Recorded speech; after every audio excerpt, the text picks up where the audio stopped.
Oh my God. The Joker is joining us as our guest. Oh my God. Jesus Christ. Yeah, take that shit off, Kevin. Woo! I'll Oh keep the my Lordy. rest God, on look because it at you. actually gets cold in the cinema room, but I thought it would match the look for the film. I Yeah. like the look. I definitely like the look of the film. That's so funny. Sorry, my punctuality has killed the joke. I'm sitting there like sunglasses are steaming up, my face is going red. Like, Oh my God. That is Lordy. hilarious. That's too much. Um, yeah, yes. and I think everybody's coming in really good. Okay, here we go. Three, two. Sleepy Justin eyes. used to do a countdown. We don't do a countdown anymore. All right. Hey, you want to watch some TV or something? Skip it. Well, I'm getting ready to watch a video. Really? What? Nothing but foul language and toilet humor. I'm disgusted and repulsed and I can't look away. I need these things! I need these things! Tell me, do you want to go? We're stopping on the color line. Oh, no way, Jose. This just in, go to hell! This conversation can serve no purpose anymore. Stop it! Stop it! Stop it! Stop it! Stop it! Stop it! Stop it! Hello, friends and listeners. You got another new episode of Watch Skip Plus. We are a movie review podcast with a lifestyle twist. I am your host, Cupcake, also known as Jose. I'm joined by someone, my co-host, Mike, also known as WilDaBeast. And as everybody can see, we do have a guest today, Kevin, from the Raiders of the Podcast from across the pond. And again, please like, follow, subscribe, leave a comment, review. Our lifestyle twist is that we give you a bonus review after we reviewed a new streaming or theatrical film. Today is a big one, folks, so we're going to try to keep things moving. Mike, all right, let's start. Let's dive below the line. Kevin, I'm going to start with you. PTA is widely regarded as like this generation's Spielberg or, master filmmaker in some ways.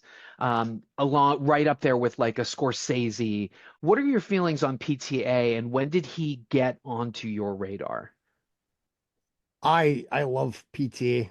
I think he's maybe a blend of kind of Altman and Scorsese and Yeah. how he tackles material. And whatever you think of his movies, which I'm going to be coming back to this point later, I think he always makes his points well. Now there are one or two films that don't quite work for me. My least favorite PTA film is Licorice Pizza. I know a lot of people enjoyed that. Oh. I didn't. It didn't work for me. But other than that, the rest of his filmography is like a minimum 8 out of 10 rating if I'm rating it. And thanks to Mike reminding me of this potential meeting today, I filled in a couple of blind spots and now have seen every feature and I was still not disappointed. So yeah, I love him. I think I first came across him with Boogie Nights. I only just watched Hard Eight this week to play catch up. So, Okay. Okay, got so it. I got to Boogie Nights and then Magnolia was a tour de force, and Yeah. I've been on board from that double whammy. Yeah, so his debut film, obviously you just mentioned it, it's a Hard Eight. It was originally called Sydney. That came out in 96. That would also feature actors that he would consistently work with, kind of like the PTA players. So in that film, Philip Baker Hall, another Philip Seymour Hoffman, John C. Reilly, Melora Walters. I don't think he's ever had Gwyneth back. Gwyneth Paltrow was in Hard Eight. You mentioned Boogie Nights, which curiously enough, PTA as a kid he was doing well, he didn't make Boogie Nights as a kid, folks, but as a kid he was trying to make movies. It's all he's ever wanted to do, and in order to be a filmmaker he essentially put together this short called The Dirk Diggler Story, which became the basis for Boogie Nights. Mike, Yeah. what's your favorite PTA Yeah. out of My his 9 films, Well, other look films? what's behind me. Does that give you a little hint? Um, I don't really know what that is. Punch Drunk Love. That's the Okay, intro got it. in Punch Drunk Love. Oh yeah, yeah, yeah, yeah, yeah. I love Punch Drunk Love like a lot. I've probably seen it 50 times. It's my favorite of his, and I love it. I think that it's Adam Sandler's best film, and it has this darkness to it, but it's sweet at the same time, and it's Yeah. melancholy. And there's a little fun little Utah bit because, of course, the Mattress Man is from Utah. That whole bit with Philip Seymour Hoffman, which I love.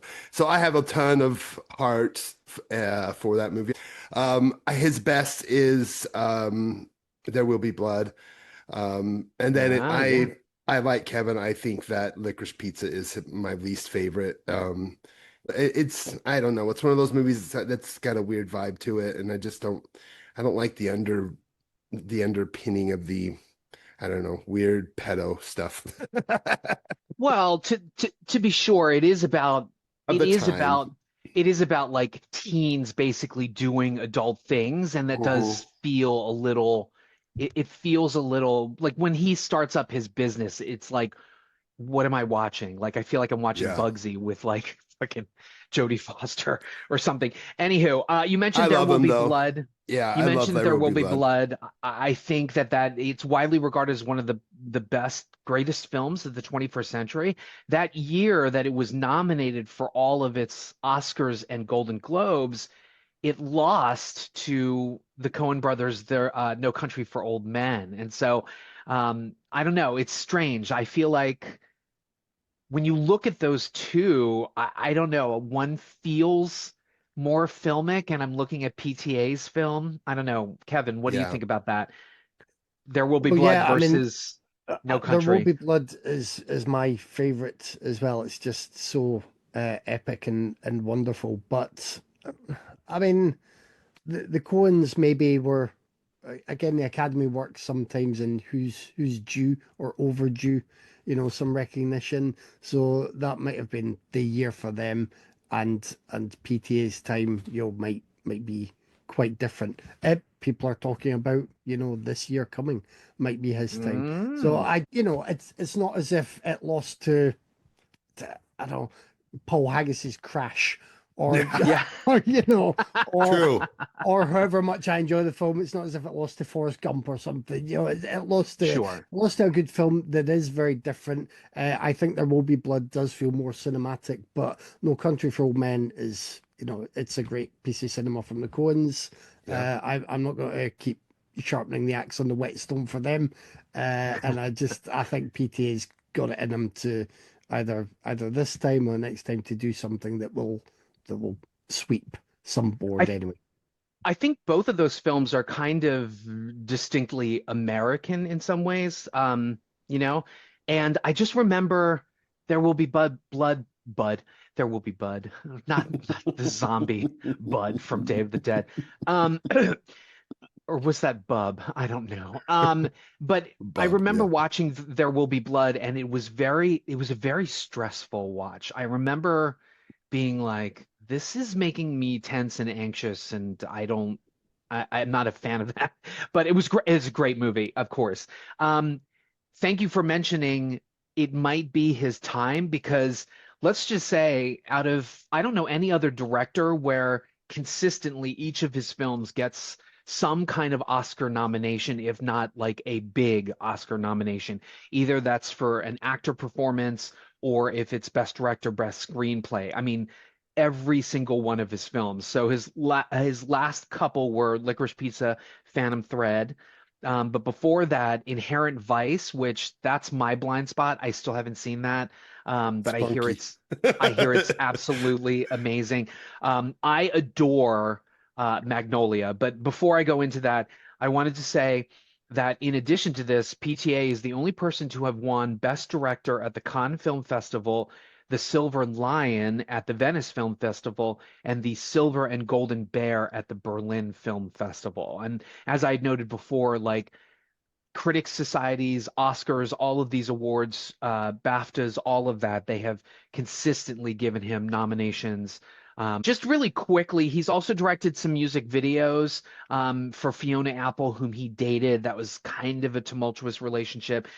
When I hear that he has kids with Maya Rudolph, I'm kind of like, Yeah. wait, that PTA has kids with Maya They're Rudolph? married happily for a long Yeah. time. I know. I'm kind of like these two things seemingly don't go together given the seriousness of his material.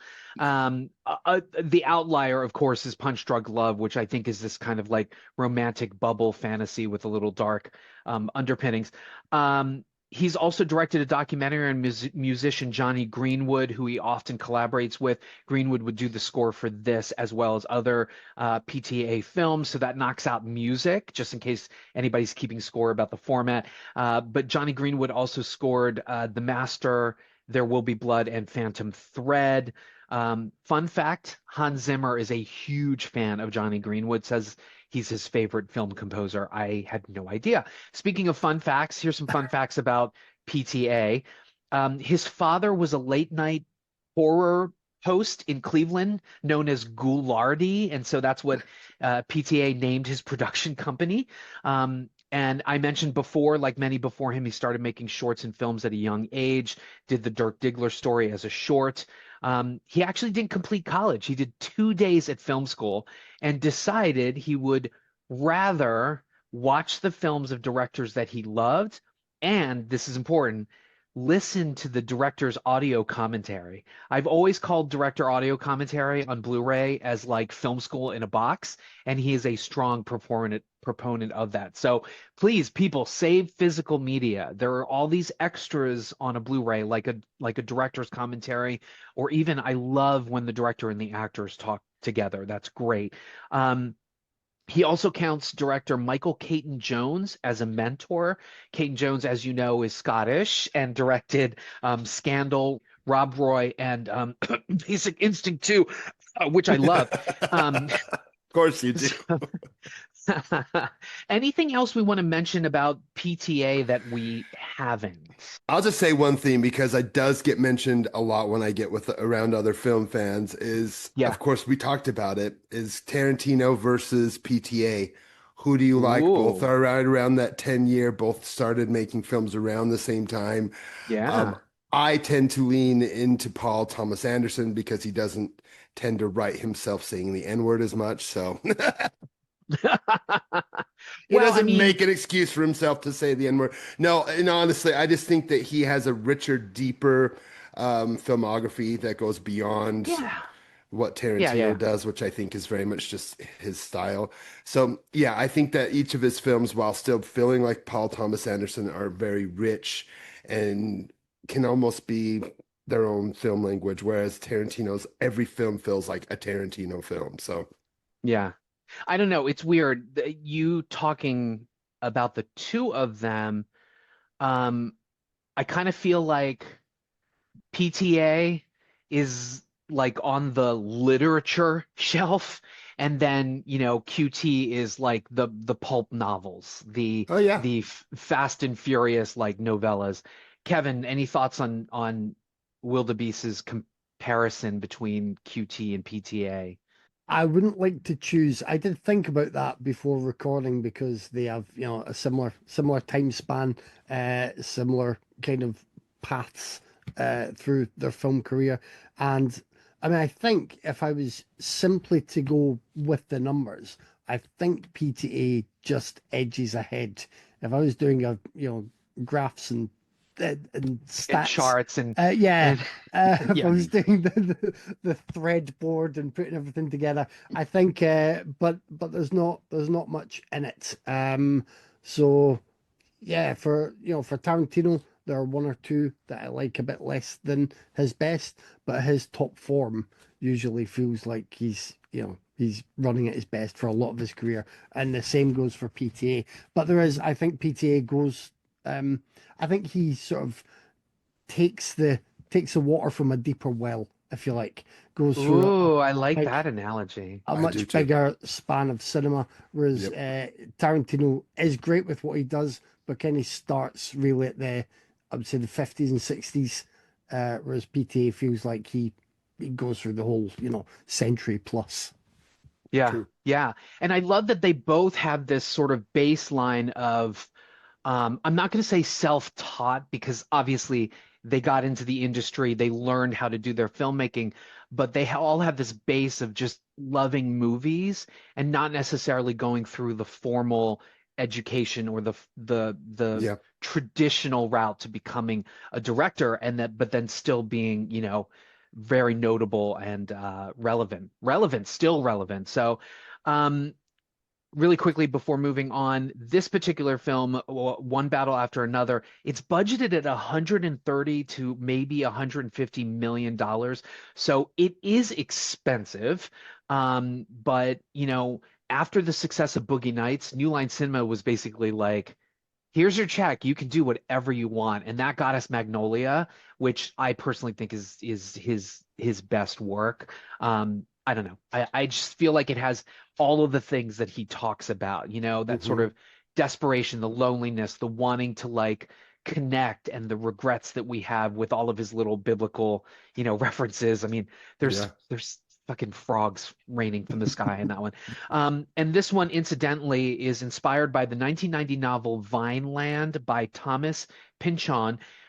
Incidentally, Pynchon wrote the novel Inherent Vice, of which the 2014 adaptation of the film was the first time that author allowed any filmmaker to adapt his work.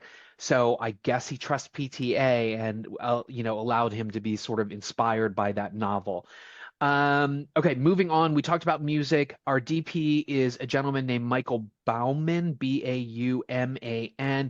He's definitely worked up through camera and electrical departments. He only has 7 actual cinematography credits. So we have Licorice Pizza, obviously with PTA, a couple shorts, and then he's worked on the television shows Feud and American Horror Stories. They're both Ryan Murphy shows. So I think you all know how I feel about Ryan Murphy. And I'm so glad he's moving on. At any rate, let's jump into the cast. I feel like we could do 50 hours on this cast, quite honestly. So I'm just going to try to move really quickly through this. I'll start with you, Kevin. Leonardo DiCaprio, word association or movie association. When I say Leonardo DiCaprio, what's the first movie that pops into your mind? Critters 3, baby. Yes. Yes. So Kevin has, I don't know if he's, as they say in the UK, taking the piss, but Critters 3 is technically Leonardo's film debut, right? So from his humble beginnings in television shows like Growing Pains, where his character was named Boner. When was the last time you heard the word boner on network television? Okay. And then he was in Parenthood, which he got a lot of accolades from. That's based on the movie Parenthood directed by Ron Howard. But seriously, what is the first movie? Is that really the first movie?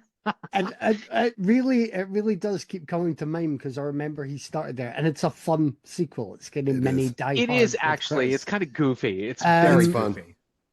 But honestly, I think nowadays probably just in general, like Titanic's the big shadow cast over his career in a way. But his work recently with Scorsese means that all of those films from I would say Wolf of Wall Street, Figures Large, and I loved Killers of the Flower Moon, and I thought his performance was superb in it. He was, I'm not actually going to speak too much on that. I would encourage other people to still watch it. I think it's maybe still a slightly lesser seen film because of the runtime, but it's an absolutely it's a chef's kiss of a film. And Scorsese, like Anderson, always, however he's doing his films, and people think they're all the same thing, they're not, because he's always very solidly making a point about something, whether it's a historical injustice or the way things were done, or whether it's just politics or mob politics and Yeah. things like that. And Killers of the Flower Moon is up there with his best, and DiCaprio is superb in it. Speaking Mhm. of mob politics, Gangs of New York, not entirely successful No, to me anyway, but I love that you mentioned Titanic. I actually saw that before I graduated from college. My God, I'm so old. So DiCaprio, as you mentioned, has had a fruitful collaboration with Martin Scorsese. He would do those films essentially to escape that whole like kid actor romantic sort of like lead thing that cast that shadow, as you said, from Titanic. Mike, mhm. Leonardo DiCaprio, is there a favorite of his that you have, like a knockout performance? I really like him working with Tarantino in Django. I think that villain character, Oh, that caricature that he did is to me stands out because he doesn't play a villain very much and he's so perfect in that.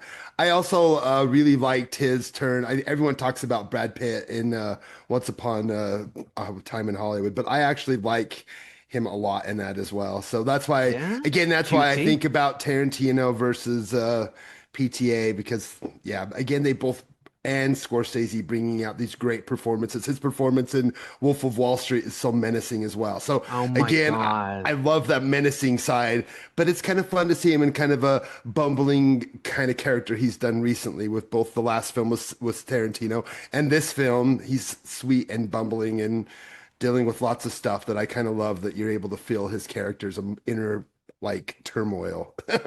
Yeah. Okay, Brad over at Not a Bomb, please shut your ears.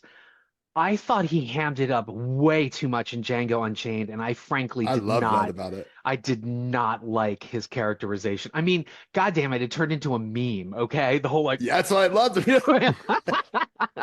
So, anywho. Okay, so fun facts. We've already mentioned child actor debut Critters 3. He is so named because his mother was looking at a painting by Leonardo da Vinci when she first felt him kick in the womb. That's a fun fact. He dropped out of high school and has a GED. Yeah, who knew? Also almost stopped acting at the age of 11 to be a break dancer. So in Wolf of Wall Street, he Oh, actually showed off some of the breakdancing. But apparently, when he was 11, he placed second in a German breakdancing competition. His mom's from Germany, and I think he and his family moved around a lot. This is also interesting too. He claims that he was on Romper Room, which is sort of like it was a kid's show when I was growing up. But he claims he was on Romper Room and was dismissed as a child from being too unruly on set.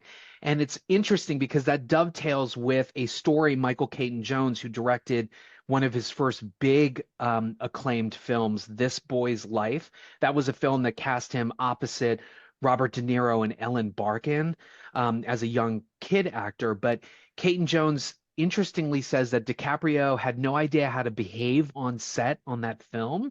He was kind of like this dorky teenager who was acting out. And so Caton Jones actually used a very strict mentoring style on him, and his behavior started to improve on set. Apparently, so much that that year that This Boy's Life was released, he also did What's Eating Gilbert Grape, which I know can be problematic in our current sort of like PC sensitive times, but it's a really great role that he plays. He plays somebody with cognitive disabilities or dysfunctions, and he acted opposite Johnny Depp in that as well. Um, a couple more things. He has a production company, AP and Way Productions. They are also behind a documentary series called Greensburg, which is about environmentalism and saving the planet, something he's very deeply interested in. He has his own foundation promoting environmental awareness as well. Any other thoughts about DiCaprio before we move on? I just I, think he's like this times Marlon Brando. I think he's going to be remembered even probably better than Brando when it comes down to it. He's one of those actors that started as a pretty face and in the romantic stuff, but then blossomed to what he is now. Every time he has a new film, we are just salivating to see what it is he's doing. And so Oh I yeah. think that he's definitely going to be looked at as one of those legacy names that you think of as like a top, maybe even 50 name in Hollywood history. Oh, I love that legacy. I love that. Also, we should mention he did win the Oscar for The Revenant. That was directed Yep. by Alejandro Inarritu. Six nominations as well. That he has had three Golden Globes and a BAFTA for The Revenant. Kevin, you were going to say about Leonardo before I move on. Yeah, I mean, it does figure into the conversation we'll have later, but I don't think he gets enough appreciation for how well he can do comedy. Like the Quaalude Oh scene in yeah. Wolf of Wall Street had me on the floor in the cinema. Oh my God. Even though the film didn't go down well with everyone, Don't Look Up had a very fun performance from Oh him. my God. I loved It's him like in it's a that. great turn. Yes. And then of And then course, we'll Catch Me discuss his As You Can. performances. Yeah, Catch Me If You Can. Like he can really do quite a like quite a range of different comedy styles on film, and Comedy. sometimes I wish he would do a little bit more of that, Yeah. which is what I enjoyed here as well. Leonardo, get the boner out. And I'm referring to his character on the comedy show Growing Pains. Get Okay, your so boner it's out. I get your boner out, Leonardo. Okay, moving on. We've got Benicio del Toro. For some reason, I don't know why. Kill me, people. I don't know why. I thought he was Italian. He's not. He's Puerto Rican. His full name is Benicio Montserrat Rafael del Toro Sanchez. He has dual citizenship in Spain. Apparently, he and Ricky Martin also have that in common. Who knew? And then obviously here in the US too, I believe. His citizenship. Film debut, Big Top Pee Wee. Talk about humble beginnings. Okay. But obviously he broke out in The Usual Suspects, starring alongside one currently canceled, maybe trying to bring his way back, Kevin Spacey, directed by currently canceled, maybe trying to bring his way back, director Bryan Singer. Woo, what's going on? I don't know what's happening. Yuck. He's he's been in other films like Fear and Loathing in Las Vegas. I loved his performance in that. Snatch, and then obviously he got the Best Actor, Supporting Actor Academy Award for the film Traffic. Steven Soderbergh, and he has worked with Alejandro Inarritu for 21 Grams. He's worked with amazing directors, Sicario, all these really, really great roles. Kevin, do you feel like we forget about Benicio del Toro a lot when we start having conversations about really good, solid actors? Um, maybe. I think it's because well, I don't know about overall, but to me, he took a little while to make an impact. And The Usual Suspects, I remember first watching that thinking, who's this guy that I can't understand? What is going Yes. on?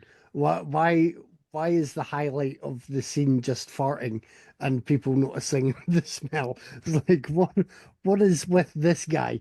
And over time, it's like you see this body of work become full of consistently probably great performances. I've I've gone blank on things I've seen him in the past few years, but if you name the titles, I'd be like, yeah, he was great in that. Yes, he was also great in Yeah. that. And Yeah. but my mind doesn't necessarily retain that information here now. Apologies, but everything I tend to see him in, he is yeah, fantastic. He's sort of flirted with that major stardom kind of thing. I mean, he's done indies, The Way of the Gun with Christopher McQuarrie, who shepherded Mission Impossible, and then working with William Friedkin in The Hunted, opposite Tommy Lee Jones. So he's actually been there. I believe he's been in the MCU. He also was in The Wolfman, which is a very underrated Universal Monsters remake, he's very good in that. I happen to love him in Excess Baggage with Alicia Silverstone. I know people hate that fucking movie. I have seen it probably like 80 times. I know all the lines. I love the two of them. He's like an actor's actor. To be sure, he does have a lot of tics. And when I say tics, I mean that like lovingly. There's definitely eccentricities to his performances. Mike, are there favorite Benicio del Toro performances for you? And when did he first get on your radar as somebody like, there's something here, you know? Again, I think Usual Suspects was the one I was first like, oh, this guy's good, and he kept noticing pop him up and stuff. But I really like recently what he's been doing with Wes Anderson. I enjoyed Yeah, The Phoenician, and I like his bit in French Dispatch. I like his kind of ticks and eccentricities really work with the quirks of Wes Anderson. So I like when they work together, and I want to see more. I think the Phoenician Scheme is one we should have covered, and I think more people need to watch that. So again, I really do like Benicio when he can be tapped in to the right way. definitely. Um, Speaking of him and Alicia Silverstone, they reunited in 2023's Reptile for Netflix, Mhm. which Del Toro also co-wrote and executive produced. If you guys haven't seen it, it's really, really, it's great. It's not excess baggage, okay, but it's great. Um, he was also in Dora and the Lost Child. What can I say? He Yeah, lended his he voice there. was. He's also done like voiceover work as well. Okay, our next actor looking looking like a sexy deranged Popeye in this fucking movie. Um, Sean Sean Penn. Woo! Talk about Speaking of intense. getting your boner out. Hello. Um, and I will say this, by the way. I know that that scene comes first in the film, pretty much, but like afterwards, I was like, he's really sexy in this, if not also a little scary. But anyway, Sean Penn, intense actor. We know him. He debuted in Taps along with every other friggin' young actor who became big, right? Tom Cruise was in that, Timothy Hutton. Who else was in Taps? I don't know. Everybody was in Taps. And then Fast Times at Ridgemont High, I think everybody knows Spicoli, right? Bad Boys, which was the start of his intensity. Boy, what a movie. I mean, even when you watch that, and we're not talking the Will Smith, Martin Lawrence Bad Boys, we're talking about Sean Penn in jail, Bad Boys, rape drama. And then At Close Range with directed by James uh, Foley. Sorry, he passed away. Love James Foley. Um, how do we feel about Sean Penn as an actor? Because I will move on, obviously, to other things that he's been in. Kevin, what do you think about Mr. Penn as an actor? Um, well, you've been so loving about him, and I'm not a fan. So Ah, what I is it? think So, what is it he, about him? Do you think he's one? People say often that he's one note, that there's only just this burning intensity. That's it. There's really nothing else. uh, yeah, usually there's this air of self-seriousness and self-importance as well, and he feels like one of those actors who will deliver a great performance, but that performance has a layer of "look at me acting, isn't it great?" That's I see. it's I all it's see. almost calling attention to itself, so it can never be up there for me with the truly brilliant performances over time. And he's done some, magnificent stuff. I loved him in Dead Man Walking, Carlito's Way. I really like Bad Boys. It's a kind of old like exploitation shocker Oh in a yeah, prison. It's good. totally. And as a did he direct The Pledge with Jack He Nicholson? did I think actually. as a Yeah. director, like that was brilliant, and I kind of appreciated that he didn't put himself front and center in a film that he gave Jack Nicholson a great role in. So there is a lot to appreciate and respect about him, but generally, like if his name comes up, I don't think, "Oh, I'm gonna have a fun time with this one." Yes, that's a very, very good point. And I see your point about the seriousness stuff. Like, I don't ever see myself running into Sean Penn and like spilling out dad jokes and talking about like, what our number twos were like in the more, you know what I mean? Like he's not like we should mention he's very heavy into political and social activism. So he was a wide critic of the George W. Bush administration. He's done humanitarian work, Katrina, the 2010 Haiti earthquake. He's been a vocal supporter of Ukraine and Volodymyr Zelensky. You mentioned, Kevin, that he has turned to directing. So his directing debut was The Indian Runner, and then two films with Jack Nicholson, The Crossing Guard and The Pledge. He's also been on Broadway. Um, Mike, do you have a favorite Sean Penn performance, or like Kevin, do you skip his films primarily because, oh, here we go again, self-important Sean Penn? I think he's got two different sides. I think you have I Am Sam and post that era, and then you have pre I Am Sam. I like early kind of funky Sean Penn, like you said, Bad Boys. I like when he was doing stuff when he seemed like he was more into the passion of film. Then as he's gotten older, he got too up his own arse. I mean, that's the reality of it. He got shoved right up his own ass. So yeah, as he's gotten more over the last 20 years, he's gotten more kind of pompous. It's become kind of a turn off. But I mean, we're going to get more into it. I think this is one of his best performances that we've seen in a long time. I don't know. This was kind of one of those shockers for me because I was not expecting much. I was expecting almost something kind of like what we got with Mark Hamill's character in The Long Walk, something kind of more Yes. campy, whereas this was not campy. This was threatening and this was frightening. This was, whoo, Oh I can't yeah. wait to talk about it. But yeah, Yeah. Very scary. yeah, he can. This shows me that he has some gas still in the tank there. Nice. Really quickly, some fun facts too. He has acted on Broadway, childhood friends with Emilio Estevez and Charlie Sheen. I think that says something, folks. Married Madonna, True Blue, her third album was actually dedicated to him, to the coolest guy in the universe.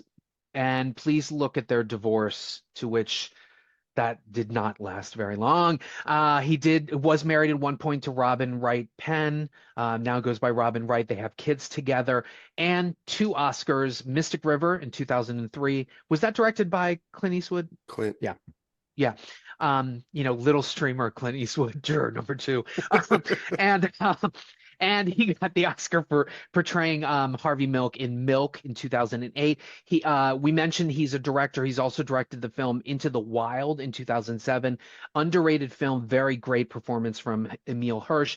He got a DGA award. That's the Directors Guild of America to you, in 2007.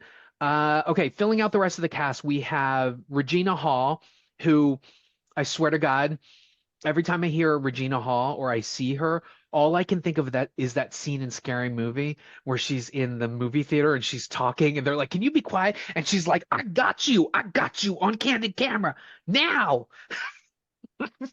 Anyway, Regina Hall, I feel like she can do it all, right? Comedy, drama, all of that. I absolutely love her. She was the first African American to win the New York Film Critics Circle Award for Best Actress in 2018. Yeah, like I said, she can do anything. I love her in this. Thoughts, WilDaBeast, on Regina Hill? Yeah, I had a huge crush on her in a Scary Movie. So I love Regina Hall. So I think she's funny, and she can do serious stuff. And yeah, she's the whole package. Yeah. What's that? Very underrated. Oh yeah, she's great. She's great. Actually, she was in Honk for Jesus, Save Your Soul, which we talked She about on was. the last when we talked about that Very good in that. that dreaded fucking horror film him. Kevin, any feelings on Regina Hall? I think maybe Mike and I just came out of one of the fly particle machines this week because we feel the same. I love her and everything. I've had a massive crush on her for ages. Nice. Yeah, Just she is beautiful. one of She's those gorgeous. people I'll watch anything, but she can do everything. I mean, she's in so much that she does roles you don't notice as well. But I really enjoyed her in, is it For the Girls? I think that was kind of a I think lead that's role. what it's called. Yeah. And that was a really good one as well. And yeah, big fan. Nice. Okay, Tiana Taylor is also in this. I don't have a lot of experience with Tiana Taylor. I think she's a musician. So she's appeared on several albums. She also choreographed Beyonce's Ring the Alarm. And then she got signed to a recording contract with the Neptunes. So she's definitely put out albums.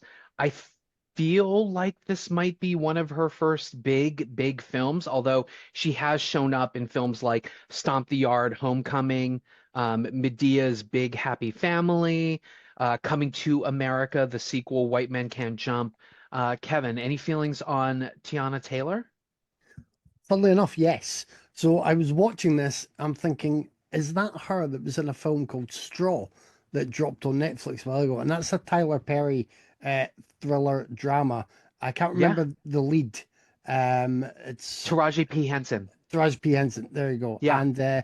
And Taylor played a policewoman in that, trying to deal with this escalating situation, hostage situation. And for that role, she seemed a little bit out of place because my partner and I were discussing, like, she's got a very unique look. Like, what's going on here? Is, you know, who is this person? But it makes sense when she's in a role where she's maybe treated like a queen by a number of men as she is here. So I was wary when I realized that may be the same actress because she didn't quite fit in her role in Straw, which was it was a middling but okay streamer. But here I was like, okay, the second time I've seen the Coming to America sequel. I can't remember her in it, but she's got a look where I think she needs to be picked for roles where people judge her accordingly as a queen type, perhaps. She's gorgeous. I have a huge blind spot. I didn't realize that she put out like 4 albums and stuff like that. Mike, your thoughts? I'm a fan. I like her music. She did an album with Kanye West that she got really pissed because he basically like slaughtered it. It was supposed to be like 10, 12, 15 tracks. And then he cut it down to 7 because he was doing 7 sevens at that time. And it was a mess of what he did to her album. But anyways, I've been a fan of hers for a while. She's sexy. She's funny. She's in one of his videos. I think it's famous where she dances the entire time. And that's the first time I was like, my good Lord, who is that? She is goddamn gorgeous. And she is, and I saw her in the flesh at Sundance at 2023. She was in a movie that won the best film that year called 1,001. Yes, I was just about to mention that. Fucking good in that. She is so good in that. And that's when I was like, wow, she can actually act too. Oh my God. She is not just a gorgeous ass, but she can act her ass off. So yeah, I'm a huge fan. She is chef's kiss to me. Mike's got on Sean Penn this week. Hello. No, I'm not Sean Penn. No, God, no. Ooh. Take what do you call it? Cover up the boner. Anyway, so speaking of 1001, she did win the Breakthrough Performance Award from the National Board of Review for that. And then bringing up the rear, Chase Infinity, American actress. She's been in Presumed Innocent, and I think this might be basically her biggest film role to date at this time. Fun fact, she was named after the Batman Forever character, Chase Meridian, played by Nicole Kidman, and Buzz Lightyear's line "To Infinity and Beyond." So Chase Infinity. Cute. I love that somebody named their kid after Nicole Kidman's character in Batman Forever. Like, that's just but what do I know? My brother named his kids after anime characters. So whatever floats your boat. They're beautiful names. Chase is a beautiful name. I mean, she's really good in this. I don't either, and she's amazing in this. I mean, she's wonderful. She was good in this. Someone who I'm excited to see more in the future for sure. Yeah, they all. You know what? Everybody really brought it.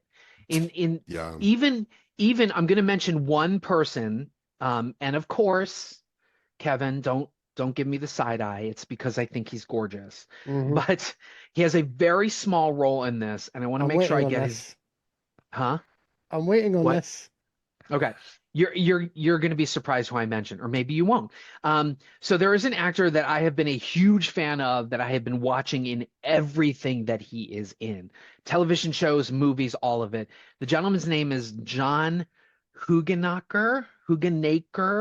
I hope I'm pronouncing that correctly. He plays the assassin in this. So a very, very brief role, but I just think he's so gorgeous. But anyway, Google him. Every time he pops up in something, I'm just like, Hugenaker, I love you. I thought you were going to take a moment to appreciate Tony Goldwyn. Oh, of course. Yes, we should mention Tony Goldwyn is in this. He has a little bit part. I do love Tony Goldwyn. He is Ghost, baby. I was like, he may be evil, but I don't know, Patrick. Ugh. You might have to. When he takes his shirt off, I was like, "Ooh, push a penny, baby, push a penny." Anyway, all right. So, speaking of push a penny, spoiler. Here we go. We're gonna do spoiler-free thoughts on one battle after another. I debated, talking about like the plot of this and what it really is about because the trailers really make it seem like it's a like kind of a activist revolutionary film, but I think there's a little bit more of a twist to this. And when you strip down all of the hot button issues that are featured in this, it really comes down to being a certain type of film, just wrapped in this cocoon of like political activism and sort of regrets and desperation and things like that. A desperation over being seen, actually, and that sort of battle that we have between our social persona and then who we really are and who we want to be versus who we really are. So the log line for this: when their evil enemy resurfaces after 16 years, a group of ex-revolutionaries reunite to rescue one of their own daughters. So one battle after another. I'm going to start with our guest. Speaking of this, we didn't talk about this. Runtime. You mentioned Killers of the Flower Moon and how people are like, I don't know if I want to commit to 4 hours.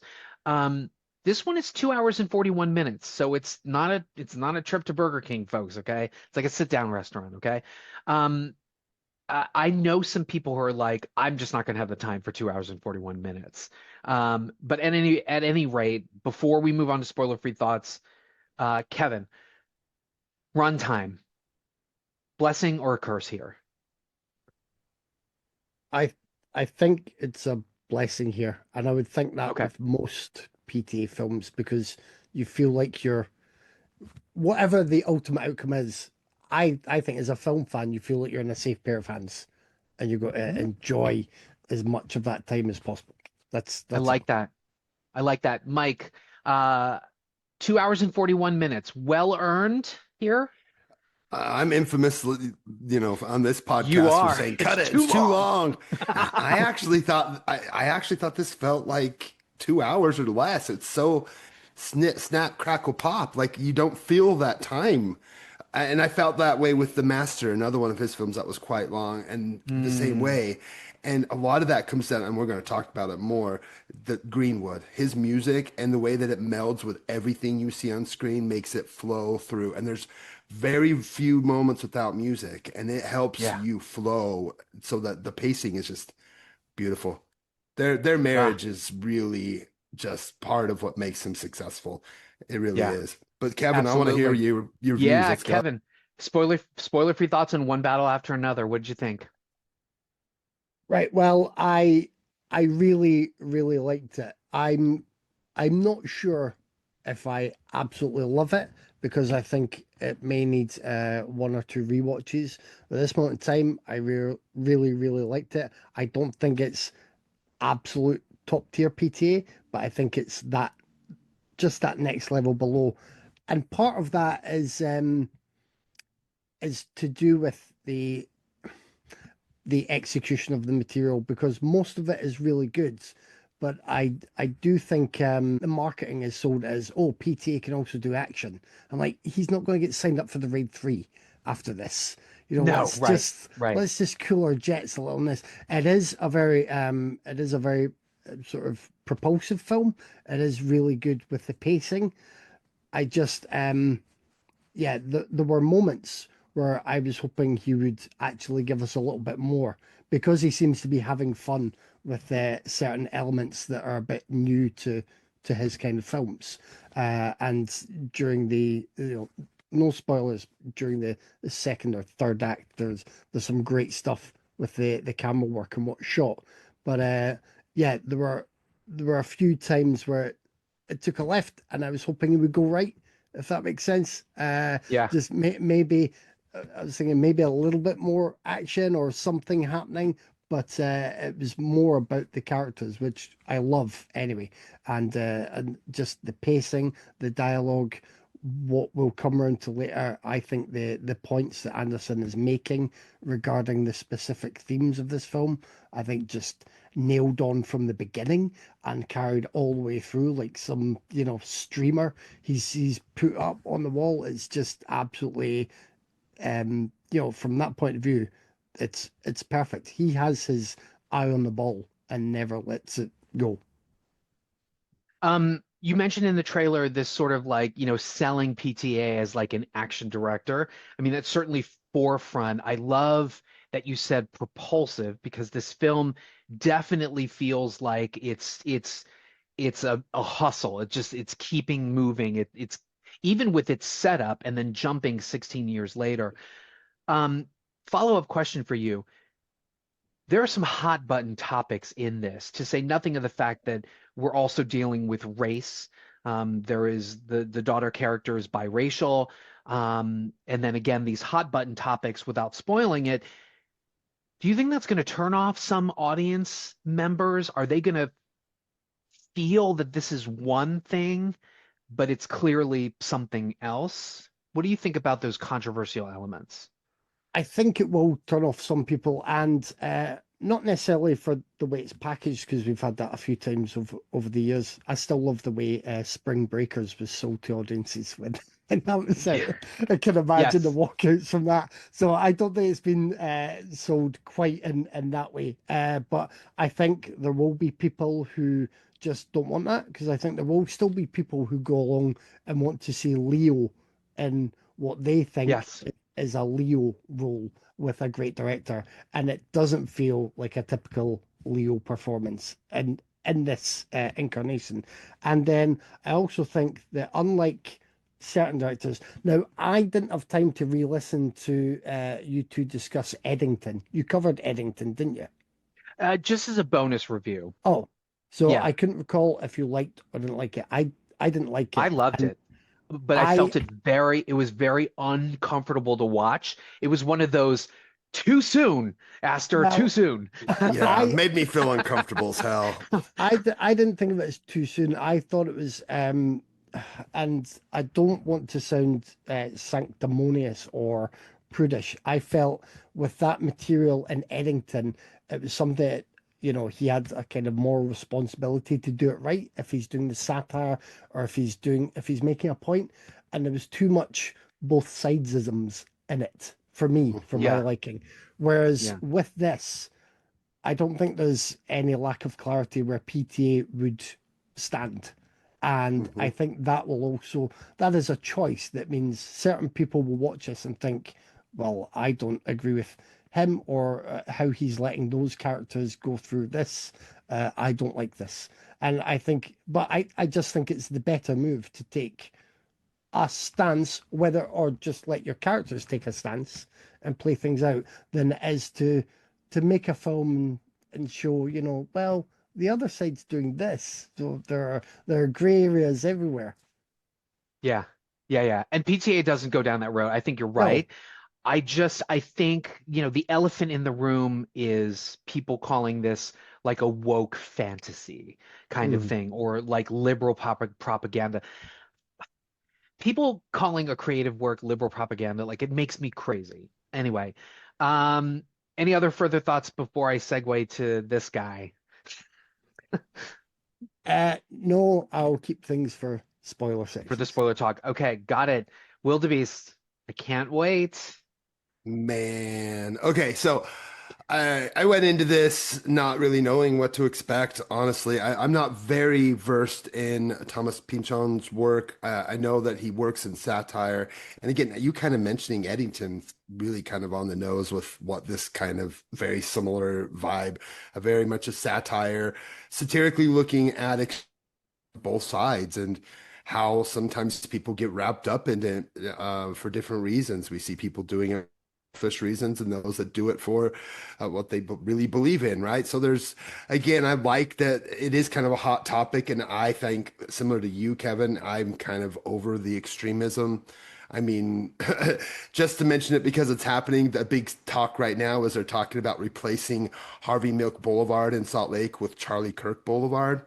So again, we're in this weird time where we have these two extremist sides that are fighting over what they think is right. And this kind of pokes the bear, I think, on both ends a little bit in a way that Tiana Taylor's character, which we'll get in more in the spoilers, kind of shows, I think, the side that the Charlie Kirk side wants everyone to be pointing their fingers at. So again, but I think this shows the complex nature of humanity and how we sometimes get wrapped up in the adrenaline, the emotions of being a part of something that's powerful, a part of something that's dangerous, a part of something that's radical. And next thing you know, you're in it. And that's where you get Leo in this whole thing is next thing he knows, he's in it. He has a skill, which is to build bombs. And then all of a sudden you catch him kind of get thrown into this. And that's this movie, like you said, propulsory or whatever, you get propelled into almost kind of liking that side. And at times you kind of hate what happens, right? And then you see things and twists and turns happen where people are, get their backstabbed. So again, interesting to look at the extremist in a satirical way, which I think while it is kind of maybe too soon, I think this, like you said, Kevin, he takes a stance very much on what he believes we need to be doing right now, instead of just being like South Park and poking the bear on both sides. So I like this type of satire. I think it's the right kind of message. And the acting in this thing, holy good God, everybody just does everything right. Regina Hall, I think she needs to get a Best Supporting nomination. Just her little scenes are just so amazing. Again, Leo, I think he's going to get a nomination. I think we got a lot of nominations coming along. And the more I think about this, the more I kind of love it. It kind of reminds me of Punch Drunk Love, which I love. It's messy. It's not as good as, again, I look at favorites compared to best because, There Will Be Blood is so calculated. It's so like perfectly put together. It is just this beautiful masterpiece. This is scruffy, dirty, kind of rough around the edges. And I like that about it. And I like that about Punch Drunk Love. And that's what brings me into his work, is he can be calculated with Phantom Thread and There Will Be Blood. But then this kind of rough on the edges, rebellious little film that just throws you into this world that I just could not get enough of. This tornado of just emotions and rage. And I had my son with me, my 16-year-old, and he felt it. You can feel the power of this film making you want to do something, but at the same time realizing that we as humans, we have to be careful. You have to be careful you don't get wrapped up into things. So this message, this time, this movie, it's all right. And I really think this is the time for Mr. Anderson to get his trophy. So I'm a big fan. Nice. The action elements, do you think they were handled well? For PTA, he doesn't do a lot of these. It's really. a comedy action, right? It's bumbling. I like the bumbling nature of it. And my gosh, I could see a whole like buddy movie with Benicio Del Toro and Leo's characters. Oh God, that would be great. I love their little brief. The trailer kind of makes you think they're in it much more than they are, which they, spoiler alert, they're not in it that often much together, but the bits they are together is just gold, comedy gold. Those two, the way that they're in their own worlds and it's just kind of colliding, their bits together was amazing. Yeah. Another follow-up question, and then I'll get to mine, and then we'll get to spoilers.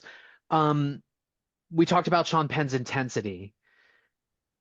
Does this make you want to revisit some of his other performances or movies? Do we think he's going to get a nomination? I think he might. This is one of the best things he's done. He is the most menacing, disgusting villain we have seen in a long time. And God, he really does deserve some accolade. And yeah, I am interested in going back, maybe not to see Daddy-O, but maybe to see some other things that he's done. Madam Web, Dakota Johnson, the best actress. Dakota and him in a taxi for 80 minutes. I don't know. It sounds great. I'm going to gas that up after Thank you, sir, for taking me around New York. Let's talk about my depression. Why are you so intense? You're so intense, sir. We need to bring it down. How much again? Okay. My spoiler-free thoughts on one battle after another. Look, I'm just going to say it. Like, I think everybody's been tossing around the word masterpiece. And much like Kevin, you know, I, the movie is propulsive. It is an amazing piece of storytelling and filmmaking.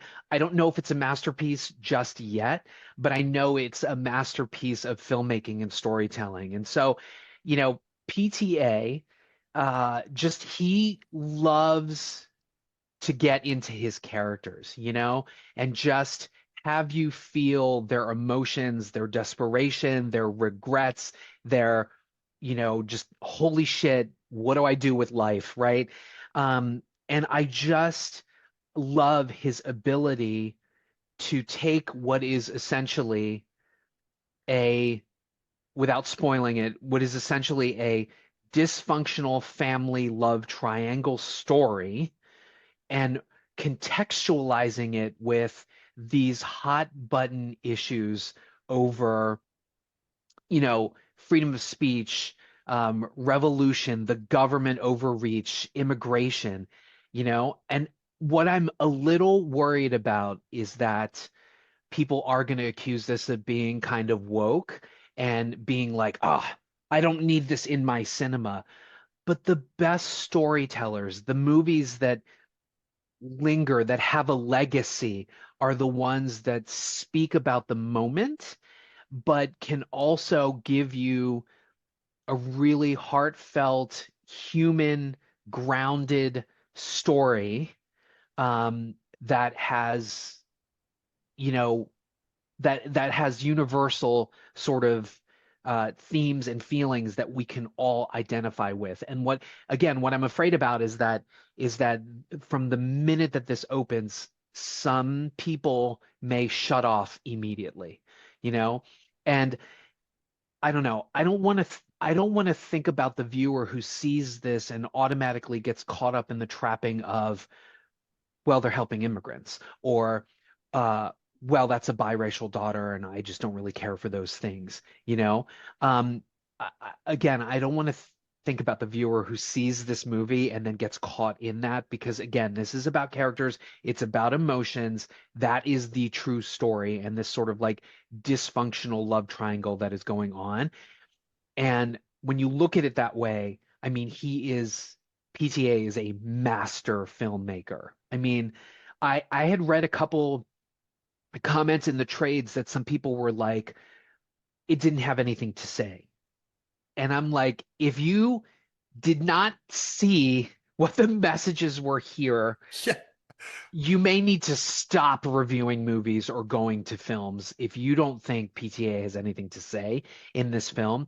So I just, this is an astounding piece of work. And the actors in this, DiCaprio, we're going to get into this, but there is a whole segment of him that is just rife for comedy gold, and a lot of tension and frustration, and to be able to make a viewer feel what he is going through. I mean, I was like sweating myself. I was like, oh my God, oh my God, oh my God. So it's amazing. And the action sequences, this is filmed in VistaVision, without spoiling it, but there is an action sequence where I swear to God, I was getting motion sick. I literally turned to Scooter and I was like, I can't look at this. Like, I'm getting sick looking at this photography, like what's happening to my life. But he's just, yeah, PTA is just absolutely amazing. I can't wait for more. I really, I want him to continue making films, and I want studios to continue throwing money at him. This movie might not make its budget back, but we need stories like this. And okay, folks, if you can sit and watch fucking Endgame, Avengers Endgame for 4 hours, you can put your ass in the seats and watch this movie, which has something to say, which is just cinematic brilliance, top tier filmmaking. You can do it, folks. 2 hours and 41 minutes. You can do it. Oh yeah. Yeah. And you know, Benicio, like everybody is just in their zone for acting. Like, Oh yeah. every performance in this is just an absolute treasure. Even Taylor, whose character is quite unlikable, and even Chase Infinity, she's brand new. I want to see her do more. Like she sells so much with just her emotions and what she's going through. And speaking of sell so much with very little, Regina Hall is so impactful. Oh, yeah. I mean, she's unglammed in this, so there's not a lot of makeup, but man, the short scenes that she has, you feel the history and the the her tension and her power in just short amount of time. It's fantastic. So, yeah, I think it's a watch for all of us. Yeah, Oh yeah. definitely hard watches. Definitely, please Mhm. go to the theater, folks. All right, we're gonna head into spoiler territory because there is, as the kids say, a lot to unpack here. So if you have not seen one battle after another, which kind of feels like a statement on life now. We're gonna spoil it in three, two, one. Kevin, I'm gonna start with you, opening the spoiler-free talk. Oh, What God. would you like to start with? Because there is a lot to talk about Yeah. here. I don't know. I know we're going to record today, and as soon as we end, I'll be like, I need to see this. I need to see that. And it's just, Yes. I've got like 20 things in my mind. I think the two main things that struck me about the thematic elements Anderson's working with for me is that this is a film looking at the repercussions throughout your life of acting through either love or hate, care or violence. You've got polar opposites here who end up on crashing trajectories because of this. So that's one part. The other part is both of our our protagonist and our antagonist, they really are motivated to act not based on the core beliefs that other people have for those actions. Like we're told Leo gets into this life because he's in love with Taylor's character. And why Yeah. wouldn't he be? And that's it. But that puts him on this life path that, he has a daughter. He ends up being a single dad. He's on there. We know Sean Penn's head is turned, shall we say. And then Yes. he's not acting on behalf of national security or defense. He's acting for his libido and his own self-interest when he meets the Christmas cracker gang. So Christmas cracker game. those are I am a Christmas adventurer. oh, sorry, yeah. I mean, they really Jesus should just be Christ. called the Christmas crackers. Come on. I think those are important themes running through it. There's also this I think idea about commitment to what you believe in, and for DiCaprio, for a lot of time, he's committed to drinking drugs, but he's also very much committed to his daughter and the family unit. And when they intermingle, things get messy, and Yeah. that's what happens. I don't understand how people can come away with this and say that Anderson has nothing to say. I'm happy that it didn't actually feel like Anderson was smacking us in the face with the messages. As much as in your face as the issues are, I don't think it was heavy-handed in this is the direction everybody should take. Like, Yeah. and I think that's a hallmark of good storytelling, you know?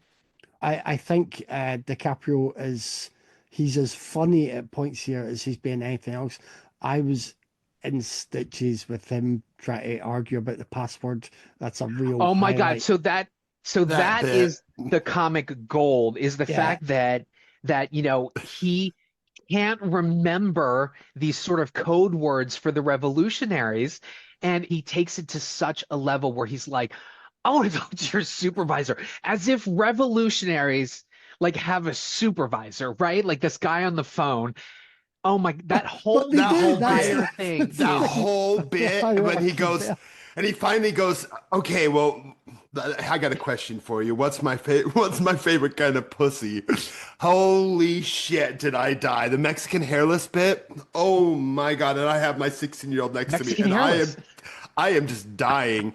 That whole bit was so funny, and he gets so mad at that guy. You motherfucker! Give me your goddamn supervisor now! That brought me back to that punch-drunk love that I kind of feel has been missing. That rough around the edges kind of smack you in the face comedy that I love, that he can kind of do. So I enjoyed seeing that That him was kind of go to this absolutely dark way. amazing. And then when the guy is like, "Hey, by the way, he's a war hero. You better apologize and you better mean it."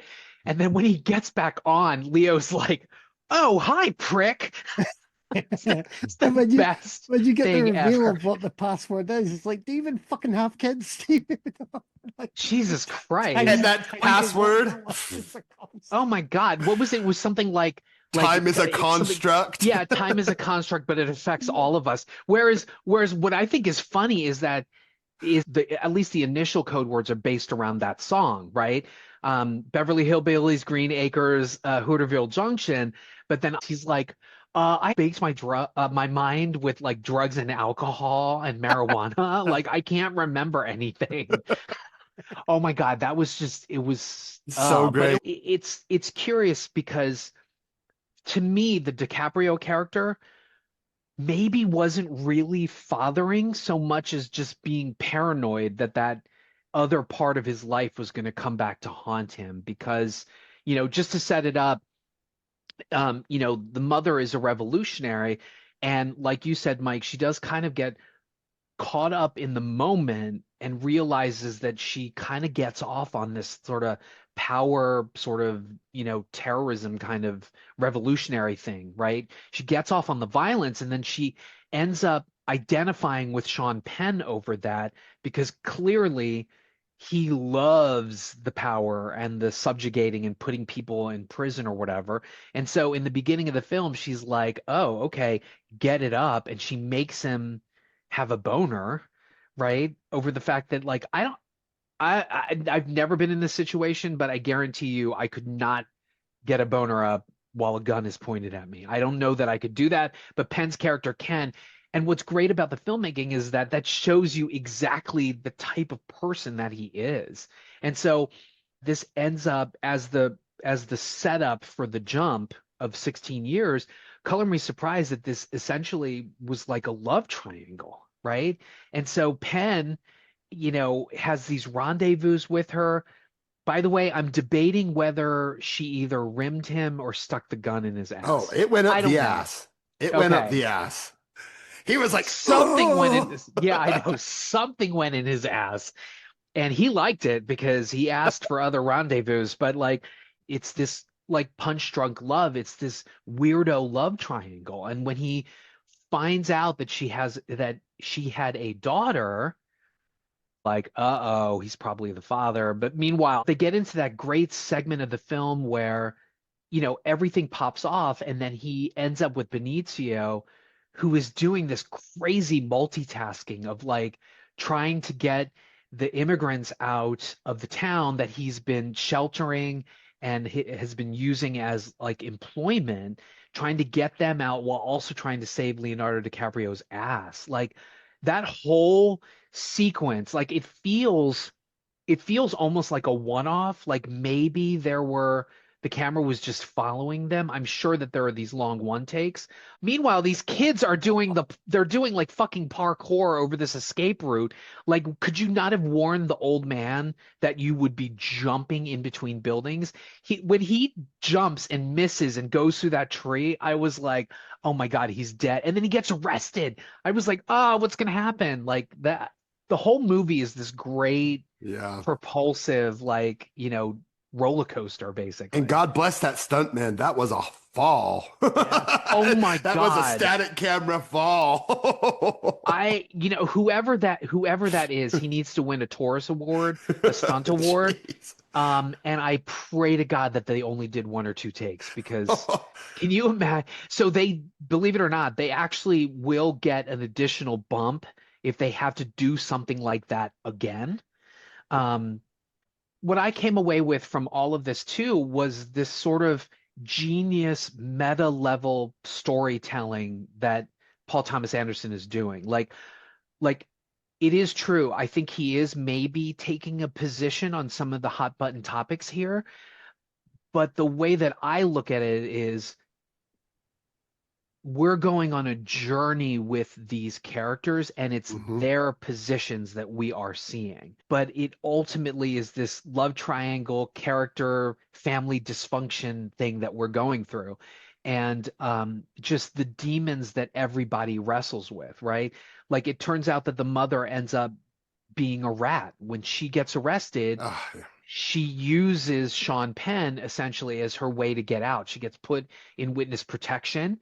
And then just like in Punch Drunk Love, he shows up. First of all, he's got this dopey walk. I was giggling the entire time I was watching him walk, but he walks and he shows up with this big bouquet of flowers and he's knocking on the door.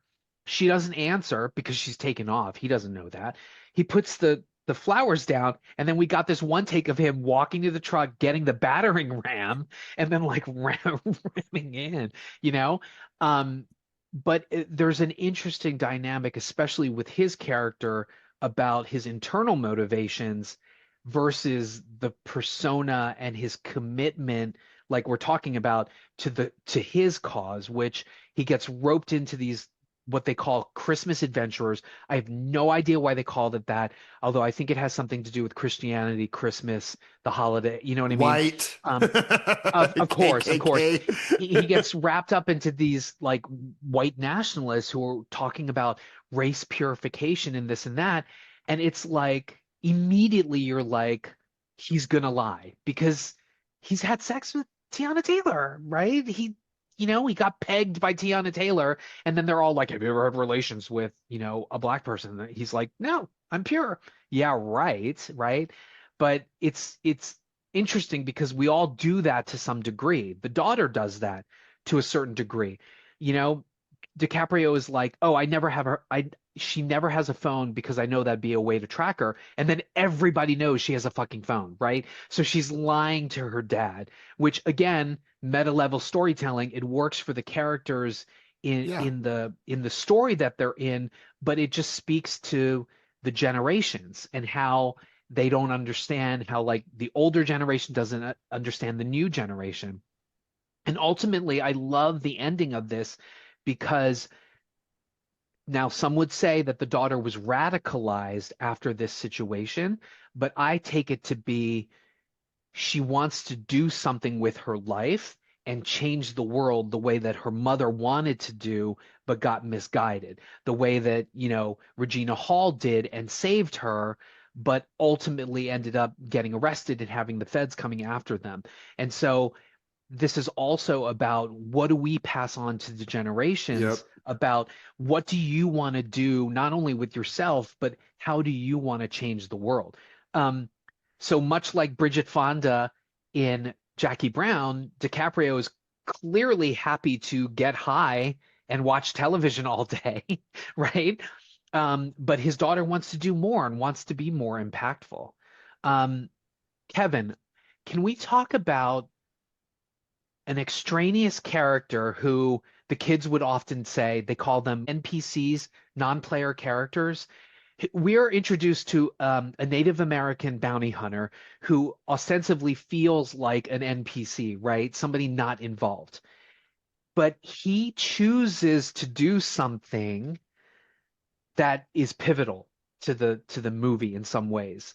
What did you think about that? Because in a film where we're talking about people's internal motivations that change from their commitment to their cause and then the consequences of these actions that we take. What did you think about that weird plot twist with that particular bounty hunter character?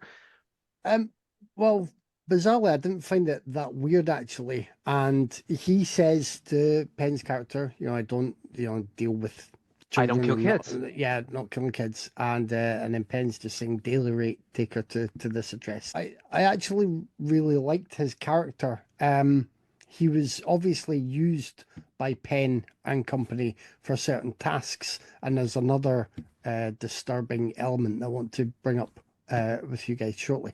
But I think he almost, in a way, embodies the notion that we've all discussed recently of, evil really only flourishes when people stand by and do nothing. And Yeah.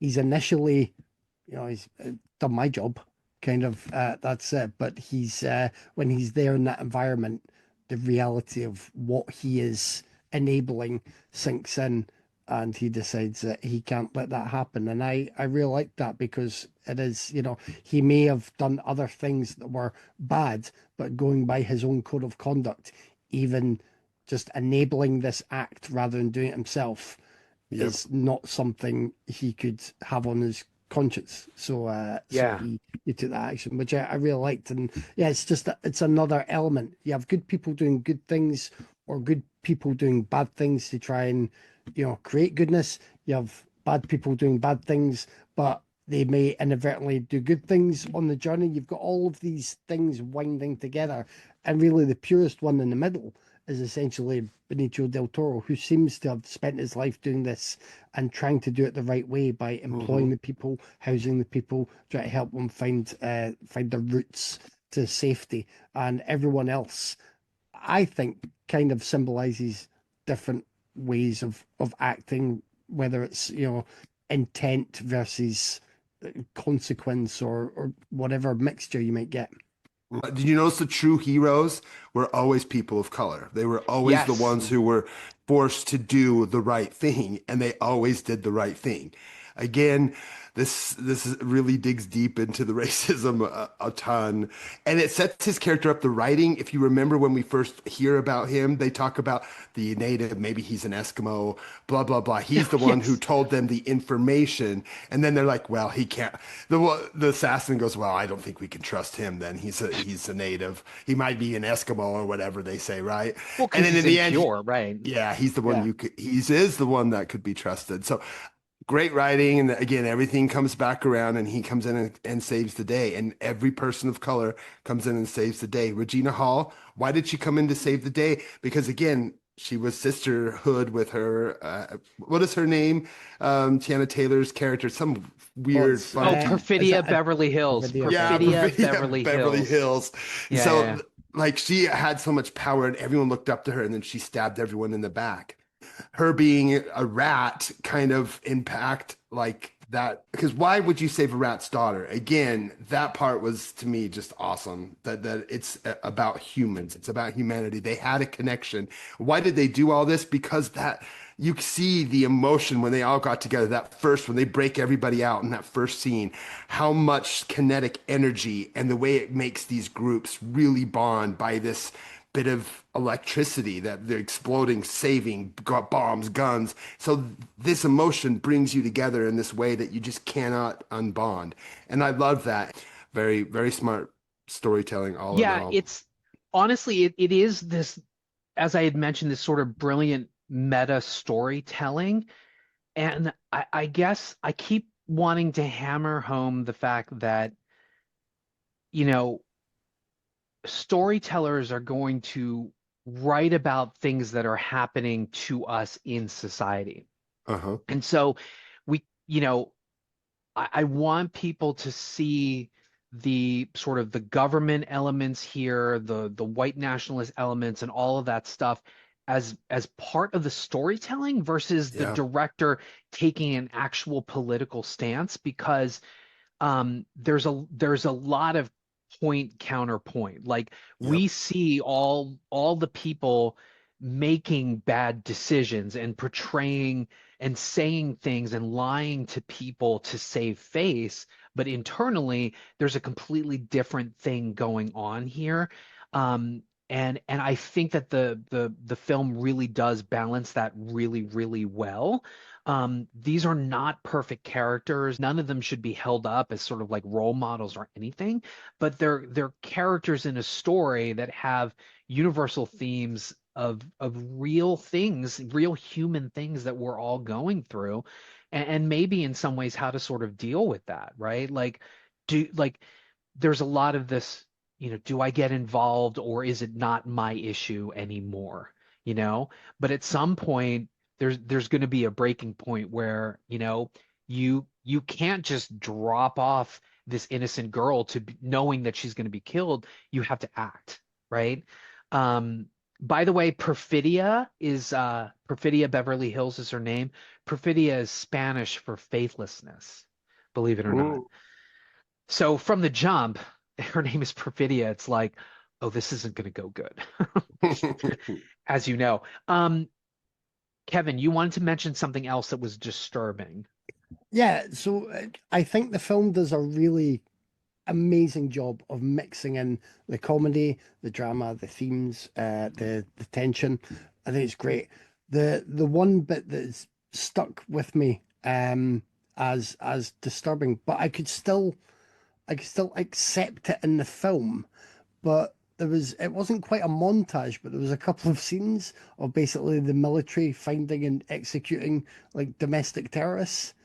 It was, Yeah, within the rest of the film, I think that's probably the most graphic violence, and it's yeah, very sudden, sharp, and they're still essentially working under Sean Penn's orders rather than, the correct. national interest group.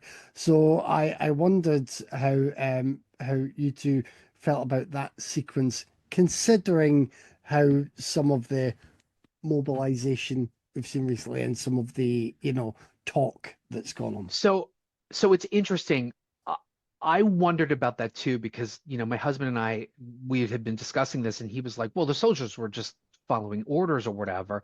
And I was like, "Well, we've heard that argument before, but it's almost as if the movie or the storytelling doesn't really go there. Like we know that Sean Penn has his particular motivations. We know he's wrapped in with the Christmas adventurers, but the film doesn't really go there because it simply just has them as a force in terms of Mhm. like the plot, right? Breaking down doors, following orders, making sure there's backup, that kind of thing.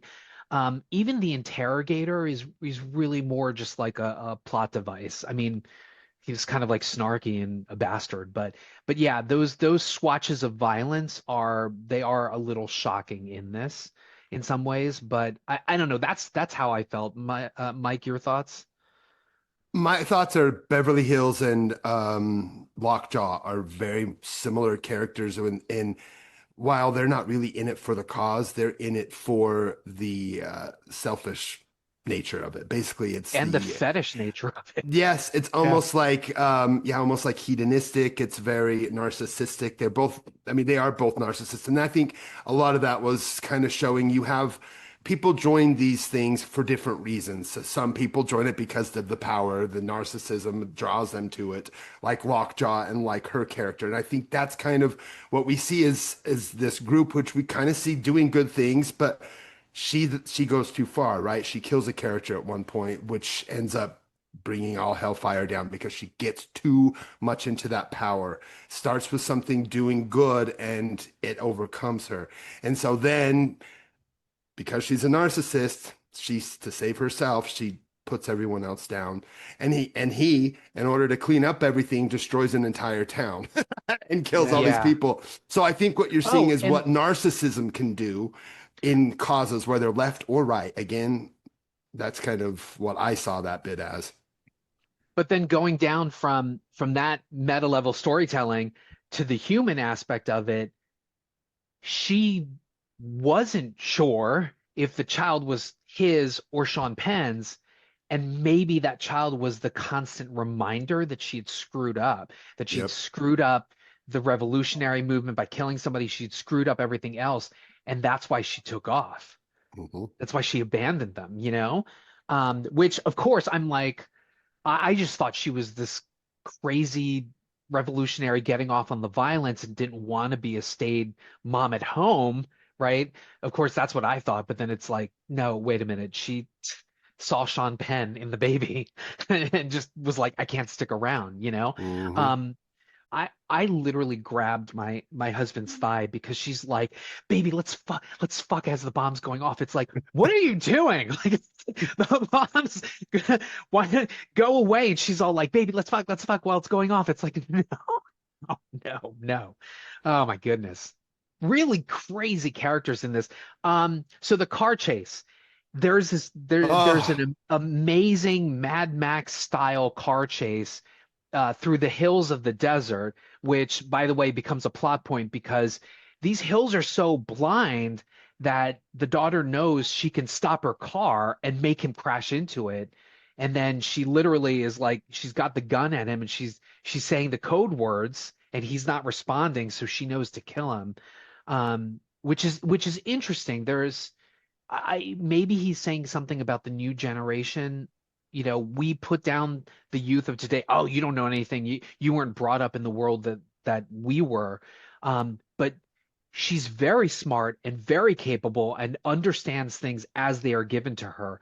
And maybe that's the message of don't write off the younger generation because they may actually be smarter and savvier than we think that they are.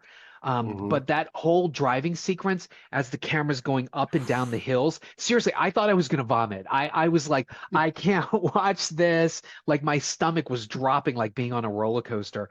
It's great filmmaking.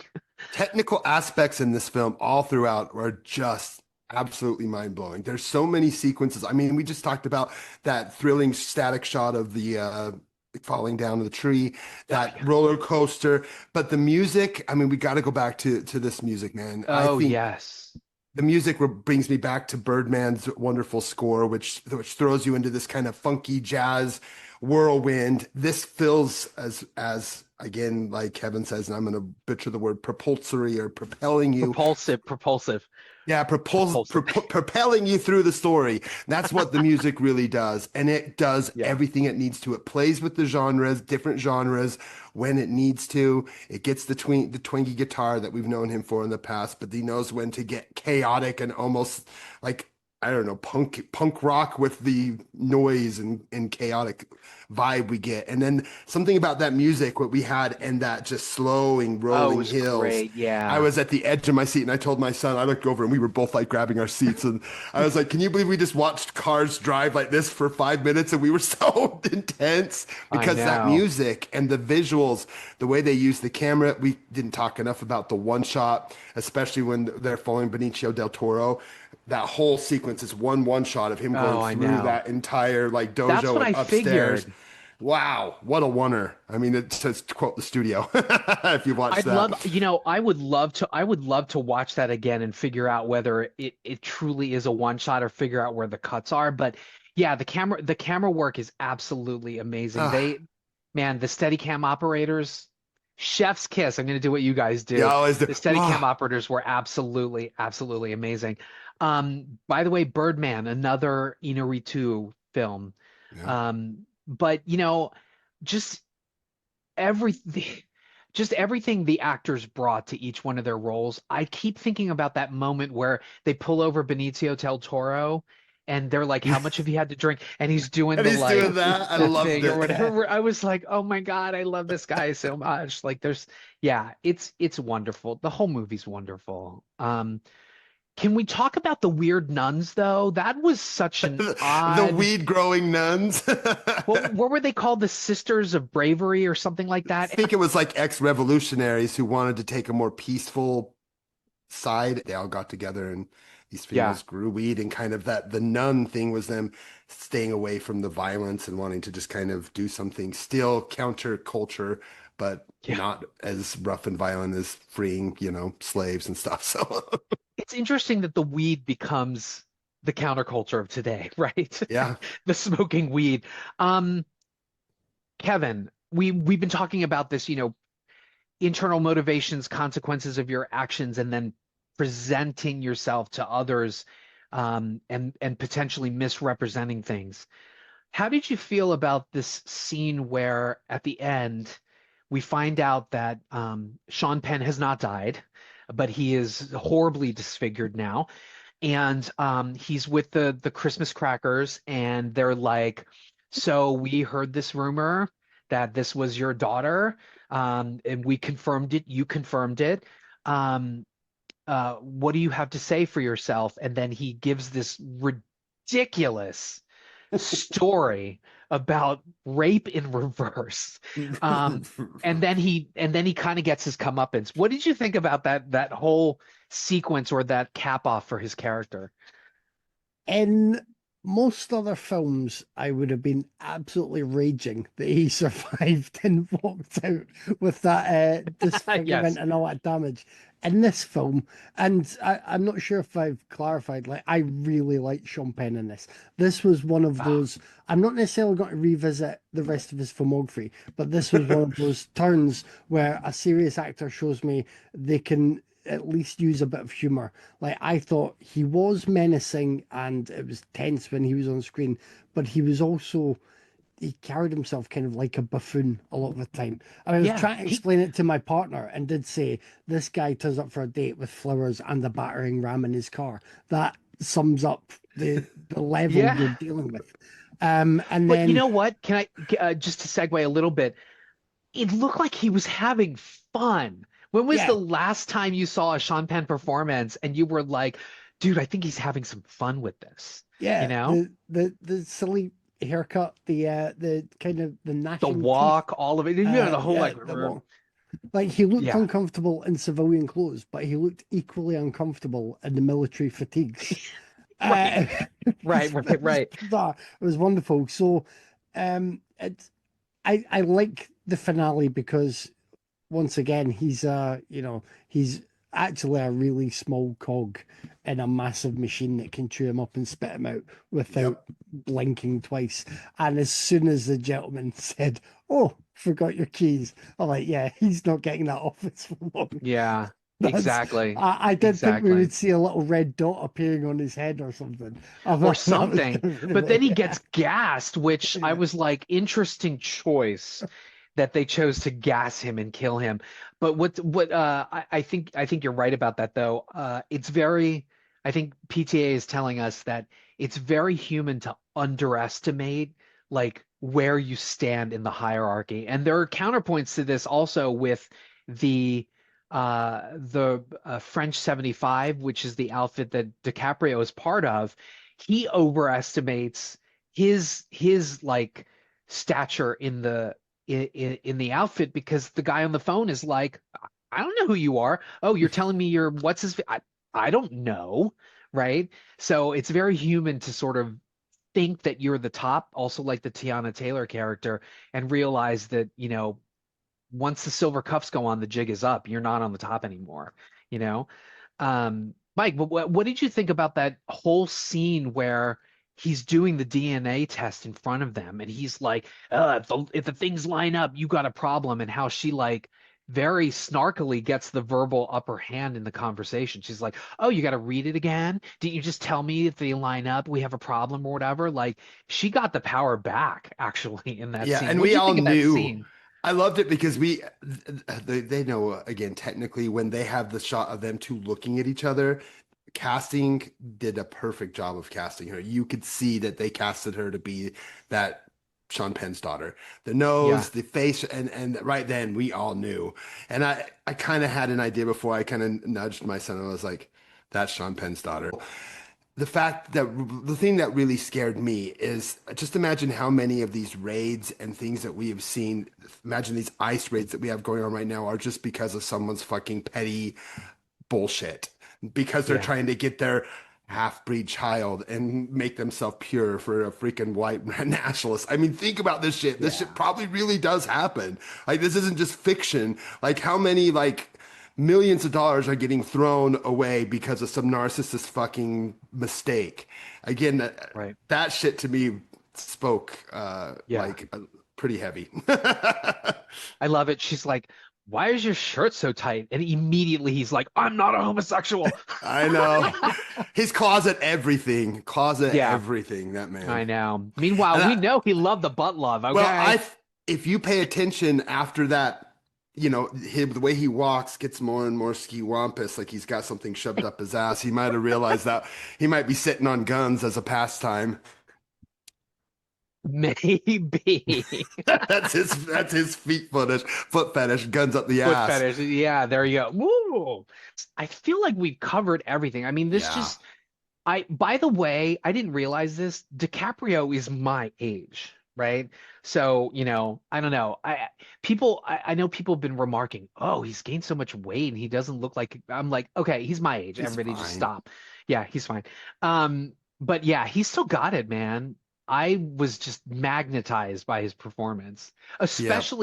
Especially I absolutely loved the leaving for the prom scene where he's just like haranguing those Mhm. kids, but it's all in service of him wanting to protect. And so this is Yeah. another motivation that like, you know, humans wanting to protect themselves and the lengths to which they'll go. We have a Benicio Del Toro who's really willing to be arrested and sacrifice himself to get all these people out. And then we've got, Sean Penn who, Yeah. you know, You've got a pure portrayal of PTSD with Leo. So many times we see this over the top, but everything about him over the past 16 years is PTSD. The trauma of putting his whole heart and soul into something, having it crash down, having her leave him, and every single like bit of that first 30 minutes that we have of them together is so important. And it lets you know when you see everything crashing down and you see that passion, that fire, and you see it collapse, and you see this man who spent 16 years doing what you do when you're stuck in PTSD, drinking and smoking and snorting your pain away, unfortunately. Oh And my I God. love that about it. Anything else to add, Kevin, about I don't think so. I mean, I just, I loved this is it. so you don't get that regret of not mentioning this. I will. There'll be 5 other things. I know that my audience laughed a lot when he first leaves Del Toro and shouts, "Is it just Viva Revolution?"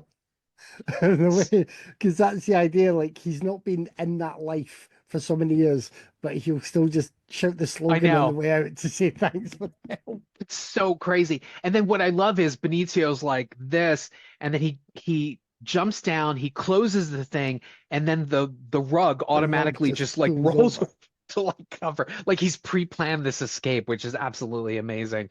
Yeah, it's a great movie. I hope people see it. This is the other comment I wanted to say was when we reviewed The Long Walk, my comment was, well, this, you'll know to be emotional in this scene because the score will tell you. There was a couple times where the discordant piano or whatever, I was like, okay, I get it. It's supposed to be chaotic and discordant. I got it. That's a little too on the nose. But for the most part, the score is really, really wonderful. Yeah, I loved it. Yeah. Okay, hard watches for all of us. Hard watch. Go see it. Kevin, one last time. Anything else going through your brain? Who's the composer again? Johnny Greenwood. Yeah, I think Radiohead's coming back together and doing a world tour. So I think Johnny and Tom and the whole crew are actually back together, which is kind of exciting. I think Tom's been doing The Smile, which is a side project. So it's fun to see Johnny and Tom coming back together to do some Radiohead. So The Smile. Oh, it's called Junoon. Junun. Musician Johnny Greenwood travels to Rajasthan, where he performs with a multitude of Indian musicians. Yes. I want to remind people of whatever they think of Greenwood's score on this. I believe he ended up not being able to be nominated for There Will Be Blood because 1 or 2 pieces were reused from one of his earlier works. So whenever he does get an Academy Award, I don't think he won before, or maybe he's had something by now. But whenever he does, it's due anyway. He should. I don't think he's won before. And I will accept it for There Will Be Blood. I'll be happy if he gives a speech and be like, I know this is for There Will Be Blood. Thank you. That's right. That's right. It's like when the Cannes Film Festival gave Wild at Heart the Palme d'Or. It was like, this is for Blue Velvet. It's not for Wild at Heart. As much as I love Wild at Heart. Okay, so we do have some pluses. I'll start with our guest, Kevin. Right. At the risk of upsetting you, it's not really a physical plus, but it is a plus if you don't mind. Okay. And it kind of stems from this film as well. And I know I've been kind of annoying people lately and kind of probably being a bit more vocal on social media and a bit more busy with sharing things when it comes to news or commentary. And I just wanted to give the plus that I think people should, wherever you're standing politically, when it comes to people you love and have friendships with, if they feel they don't have the opportunity to speak out at the moment for personal issues, I think you should. And that can be a bipartisan thing.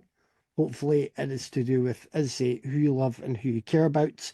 There are people genuinely afraid right now and like try to get passports and try to make sure they have backup plans for things that are going on in different parts of the world. And Yeah. if that means that you comment on their situation and bring a bit of a spotlight to it rather than showing off your steak dinner that evening, or as well as showing off your steak dinner for that evening. There's nothing wrong with either of those things. I think you should, and don't be swayed by people who say, well, you're posting too much now, or you're always going on about this. Be like, yes, because it's people that I care about, or just other human beings who are being hurt by things that I want to highlight. So I'm sorry, it's not my usual plus type of thing, but that's my plus. No, that's wonderful. I mean, listen, it's social media definitely can be a double-edged sword because it does get it does allow us to connect with others and get a message out and talk about things. And then of course the curse of it is that, for every post that you think is going to speak to people, it gets you 5 blocks and an unfollow. So, but yeah, I think you're right. And for somebody, for me, who's been in public interest law, it always has been about speaking up for the underdog or the people who can't speak for themselves, who Mhm. are underrepresented. And just like this movie, it's like, how do you want to change the world? How do you want to get involved doing that? And it doesn't have to be something huge like raiding an immigration detention center. Sorry, please don't do that, folks. It doesn't have to be something huge like that, but it can be something small and individual. Mhm. I think especially now in these times, it's easy to lose hope and think, well, me as an individual, me doing this act of kindness, me saying this isn't going to change anything. But that's how we get the change, is by saying those things, doing Yep. the act of kindness, and not saying, like some of the people in this movie, it's not my issue, I'm not going to get involved. Like, we're all in this together. I know that sounds Yep. super cliched, but we are. Even the hard right conservatives, we're in Yeah. it with them too, and we have to find a way to figure it out. So In a world of lockjaws, we need to be more like Benicio Del Toro's. I mean, that's the reality in this movie. yes, yes. But I'm also a proponent for butt love, regardless of your sexual orientation. It it really it's straight people can do it too. It's fantastic. There's a lot of nerves down there, folks. Okay. But your plus. Actually, Well, that was my plus, butt love. Normalize butt love, folks. That's my plus. Go ahead, yours. well, I'm gonna plus a thing, an event. I got the opportunity to go to the FanX convention, which is our Salt Lake Comic Convention. Historically, back in, I think it started in 2013 as the Salt Lake Comic Convention. They actually had to legally change their name, I think, in 2019 after the San Diego Comic Con tried to sue them because they thought Salt Lake Comic Con was too much like San Diego Comic Con. And then there was a whole lawsuit about, can you actually like trademark Comic Convention? And they said, no, it's the Comic Con. So now they changed it to Fan X Salt Lake Comic Convention. So that's what we have now, thanks to San Diego suing us. But anyways, Thanks, California. yeah. So I had the opportunity to do a panel, and I've done these several times. And I've mentioned his name. He's really the reason that I know you guys. Named Brian Higgins. If you've listened to this, the Gentleman's Guide to Midnight Cinema, they call him LeBrin or Bryn. Yes. He is a big part of this community, and I know that they all got to meet back in 2011 at the Horror Hound. And so he's the one who introduced me to the group where I met Kevin and Cupcake. And basically, he started a nonprofit. Initially, it was called Create Real Change. He now calls it Mental Healthy Fit, which stands for Film, Ideas, and Tips. Nice. In the beginning, I helped him kind of do some fundraising, and we used to kind of just talk about how important it was. His background is he's from Northern Ireland. Ireland. His dad was in the police force during the Troubles. His dad was kidnapped, and there was a lot of stuff that happened that caused a lot of PTSD for him. He ended up in the bottle with addiction and ended up homeless in Salt Lake for a little while. Right after I met him, right around the time I met him, he just started getting himself clean back in 2011 and has now started this awesome organization. And part of that is he got tied in with this comic convention back in the day. So I've started back in 2016, just doing fun little film panels for film fans. So basically, this convention brings in 100,000 plus people over 3 days every year. It's huge. I think it's the third largest comic convention in the United States. It is humongous, man. It is crazy inside. I can't believe that Salt Lake's the home of this thing. I remember the first time we went back in 2013, they had the biggest name was Stan Lee was there, and that was just so fun seeing this old man. At one point, he gets driven around in this golf course, and everyone stops what they're doing. But anyways, basically what these panels are is it allows film fans to get together and talk about film and the importance and the kind of importance it is with mental health. So one of the things we talked about this time was I decided to join the panel on character actors. So it was a lot of fun. I highlighted Stephen Tobolowsky, Dylan McDermott, and what's his name from Babe? Gosh, my brain. The farmer from Babe. James Cromwell. Cromwell. Oh, Yeah. I love James Cromwell. So those are the three character actors I talked about, and then we had other fellow gents, Sean Guerrero, who that guy's at the movie theaters like 5 times a week, and then other local gent, Mark Middlemas, who you'll see on the Gentleman's Guide to Midnight Cinema Groups.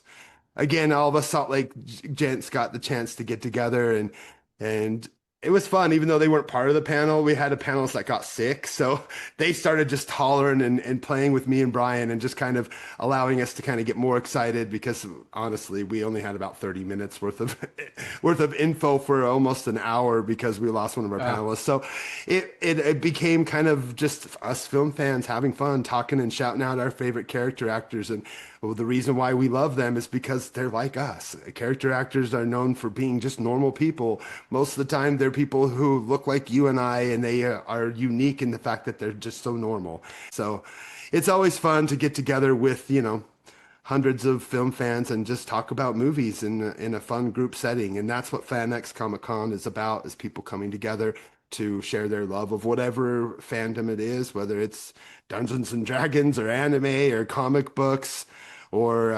cosplaying or LARPing or horror movies. And this is like my 6th time doing the panels there.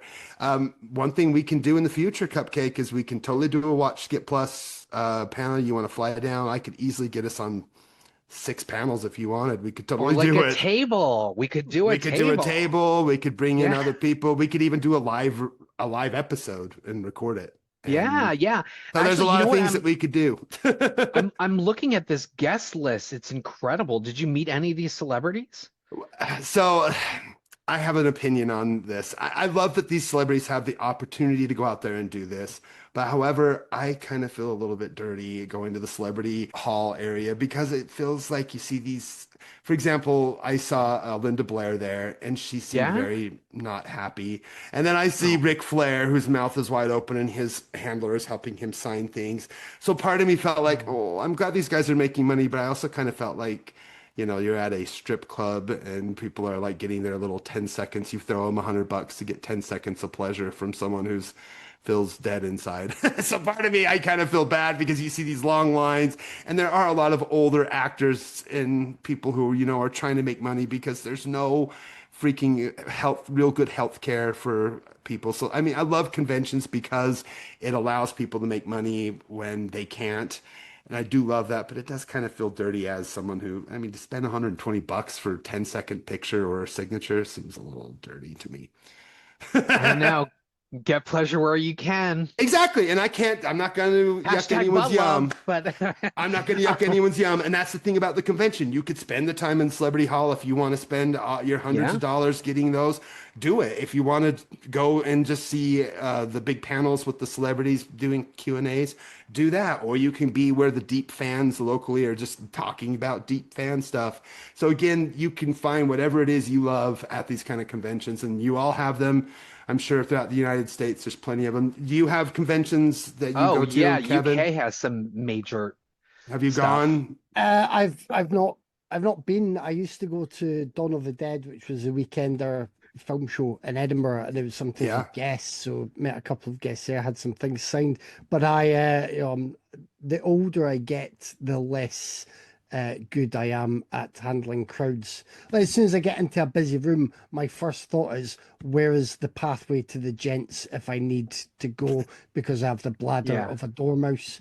And then the busier a place gets, I'm like, is my path still free? So in my mind, I'm all clear, but then part of my mind starts to go, I think you might need to go now. And the other part's like, no, I don't. And my mind's like, yeah, you do. I'm like, oh, damn it, now I do. So that's how things go for me in busy social situations. So that's fun at 50. Yeah. Yeah, that's the fun stuff. I know. I know. We had Sammy from Gentleman's Guide, Mister. He called himself Little Streamer, and Yes. I'm there with you. I know. Once you hit 45, it's like, where's the bathroom? I never know when I'm gonna have to go, and don't look at the spot on my pants. I couldn't help it. Nice. Well, FanX happens every year, so we could consider that. But I mean, this guest list is incredible. Ki Hee Kwan, Yep. Danny Elfman, William Shatner. Although, did he make it? Didn't he have some sort of trouble? I don't think he was there. But I Okay. did see, I saw the line for Linda Blair. I did see, from afar, I saw Danny Elfman. I kind of geeked out about, seeing him. God, he's so fit for 70 something. He is a fit Oh, yeah. dude. He's in good Yeah, shape. And I kind of geeked out. My kids were like, why? I go, you see that guy in the red hair? He did the music for Batman 89, The Simpsons. And they're like, oh. And I'm like, Nightmare Before Christmas. And they were all like, oh my gosh. And I was just losing Don't it. forget Oingo Boingo. It's a dead man's party. Yeah. See, we have to sing. We have to sing. It's what we do on this podcast. So we always have to sing a song. Nice. Kevin, what is going on at Raiders of the Podcast? Thank you so much for guesting again. We should have you on more often, quite honestly. Thank you for having me. And again, the message pushed me to cover my PTA blind spot, so that was good, even though it was a busy week. We are about to get busy on the podcast because we try to each pick a horror movie every week for October. It's an excuse for that. So we have, unfortunately, though, bumped a special from Craig, who couldn't join us last week. So we're watching movies from his Vinegar Syndrome collection. Oh, So man. Nice. I can't even recall the other titles, but that'll be a mess. But I will say the episode that dropped today, so we did a little bit of spooky season early, and I'm really pleased. We discussed Best Wishes to All, which is a Japanese horror that was On Shudder. yeah, which is highly recommend. Tyler went for some urban horror with Bones. So we had Snoop Dogg. Of course he Urban. did. God damn, I Yeah. love Tyler's picks. Urban horror. Yeah, which We talked about that last episode about how we don't like that term. What did I call it? Street level. Street level Yeah, horror. street level horror. It's I think it's okay to say it if Snoop Dogg's in it though, but Yeah. yeah, it's true. and it's Ernest Dickerson who directed that, which is a great Love film. him. And then Spike Lee's DP. Yes, and I picked The Entity because I hadn't seen it since the VHS days. So I bad. actually used that as an excuse to have a little chat about how, our unwitting parents would just pretty much rent anything back in the day. And if it said based on a true story, this is fine. And I'm watching The Entity as an 8-year-old, like, why is that ghost assaulting a woman? So it was quite the wild trip down memory lane with that one. And more importantly, what does the smoke do when that thing is following her? When they put her in that weird studio, and that movie is such a curiosity. But yeah, Ron Silver is a psychiatrist, and in any other movie from that era, he would be the rapey ghost. 'Cause he's exactly. Ron Silver. So that's Blue what I said Steel. on that. But I hope that episode did drop, I think, just before we were recording today. I think people should enjoy that conversation. There was some good chat there. Yeah, definitely. Yeah, we really should have had Tyler on for him. Would have We loved to should hear have. what he said about that. I think he Yeesh. liked it, right? I mean, he's a style over he substance guy, so I think He he would have really, liked all he that. really liked it. I'm Oof. just worried now when he's going to make us watch it. He probably will. It's coming at some point. Get ready for it. It's a trudge. All right. So, thank you again for coming on to discuss probably one of the best films of the year. I Yeah, think I think that's awesome. That's That's great. how I feel about it. Yeah. Bringing the thunder. Okay. So if you love us, you'll also love The Gentleman's Guide to Midnight Cinema, our Podfathers. We mentioned them a lot. And Not a Bomb with Troy and Brad. Actually, funny, one of the guests at FanX was Ian Somerhalder. Yeah. And he was in a film called Rules of Attraction, which is what their newest episode was from the novel by Bret Easton Ellis, which should tell you everything. In fact, I think one of the characters is Patrick Bateman's brother, who's in college. So that's a I think it's a fun movie. You should check it out. You guys should check it out. And James Van Der Beek is in it. And Yep. get your colonoscopies, people. It's Yes. it's a great soundtrack as well. Yeah, It is a great soundtrack. Colonoscopy, speaking of butt love, and Jessica Biel is in it. She's gorgeous as well. You'd also love the Night of the Living podcast, Wild Dream podcast, Death by DVD, of course, the Raiders of the Podcast, who we just spoke about. Kevin, again, thank you. Backlook Cinema podcast with Zoe, who, by the way, wrote us about Fantastic Four. We have not been good about checking our email, but I did read the email that Zoe sent us about Fantastic Four. He thought that I was a little harsh on Kevin Feige for saying that he lied about the film being a standalone film. And it is true. I'm a little naive with respect to the fact that like any Marvel thing is going to be connected in some way. So whatever. But anyway, that movie sucked. Sorry, so I did not like Fantastic Four first steps. And now for something a little bit different, our YouTube brother with the two Johns, Caliber 9 from Outer Space, Rob did write us. He sent us an email. He wants to get both of us back on, or me on, Caliber 9 from Outer Space.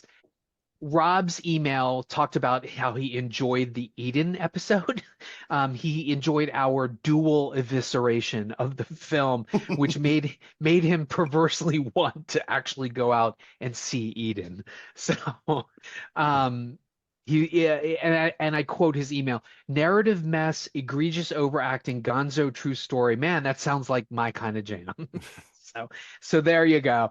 And then, of course, Feminine Critique, Talk Without Rhythm with Goro.